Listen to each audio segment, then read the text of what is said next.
Moving on now, Venezuela's now former President Nicolas Maduro is in custody in a New York detention centre this morning after the Trump administration's decision to capture him in the dead of night over the weekend. Donald Trump says the United States will now run the country until a stable government is installed.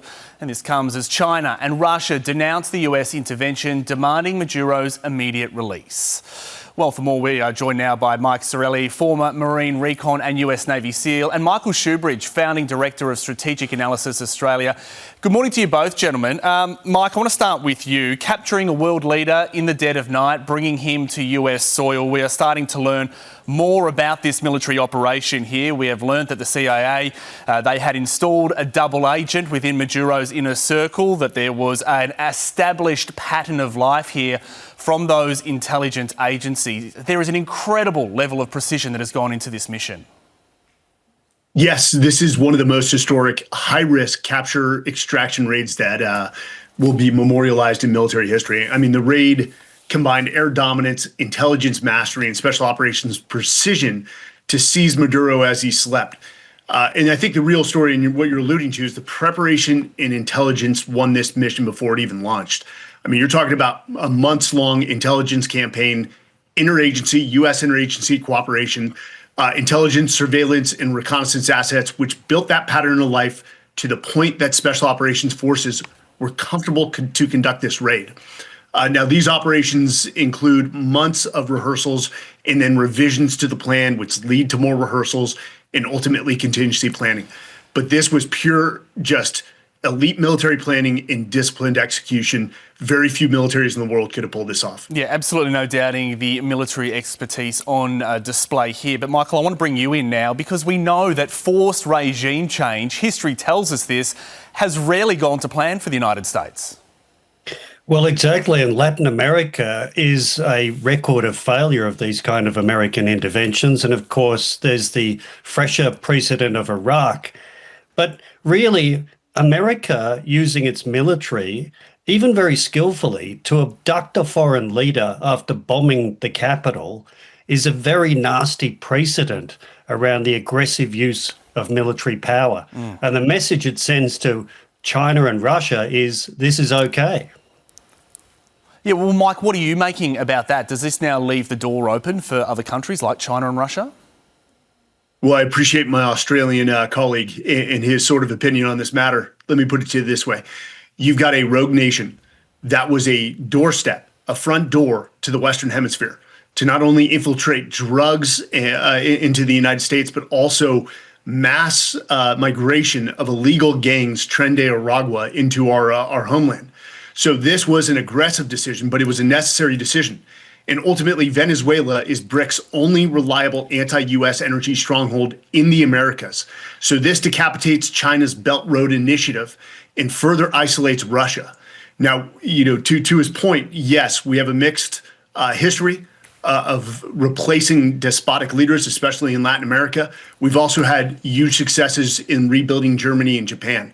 So what happens next has to be both diligent, well thought out, and well executed. But ultimately, why Trump wants to be involved is he wants to ensure that China doesn't infiltrate back in and that the Venezuelan people have free and democratic elections to select their next leader. Okay, so Mike, the United States has now kicked the door in on Venezuela. What are the next steps that actually look like? How does it effectively run the country, as the president is now saying?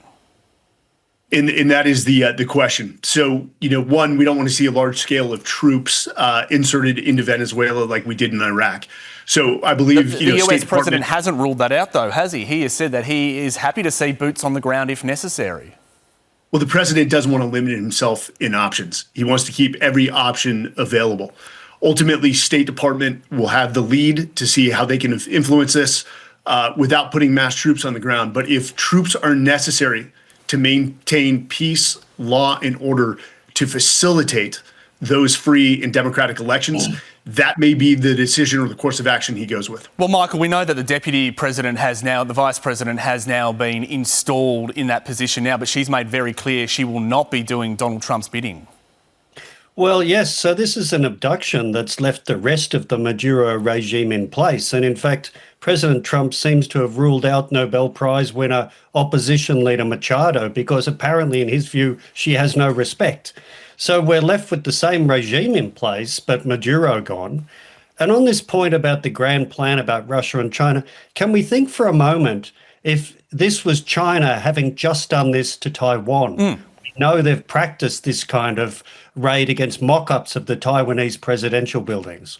Well, exactly right. So it sort of green lights any kind of behaviour, perhaps, that China wants. Mike, I can see you shaking your head there. You don't see this as a green light to China to now walk in on Taiwan? No, naturally, I can see why you can make that argument. We are comparing apples and oranges. Maduro was an illegitimate president. He was a despotic, tyrannical leader. Taiwan is not. It is a sovereign nation, and although China believes they have a long history, that they have sovereignty over that territory, those are not the same thing. Those are two completely different So you've got the US that have just walked into another sovereign nation, though, plucked out its leader. What is to then stop China making that same comparison if it were to want to walk into Taiwan? No, and they can't. But for the reasons I just stated, we're talking about an illegitimate narco-terrorist in Maduro.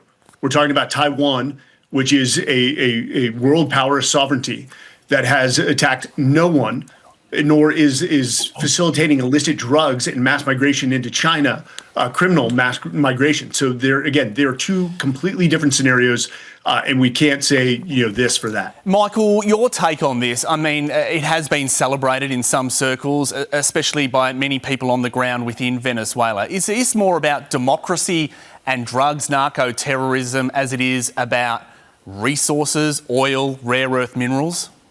Well, it's hard to see this about democracy when the Maduro regime has been left in place and the legitimate opposition leader has been dismissed as an alternative by President Trump.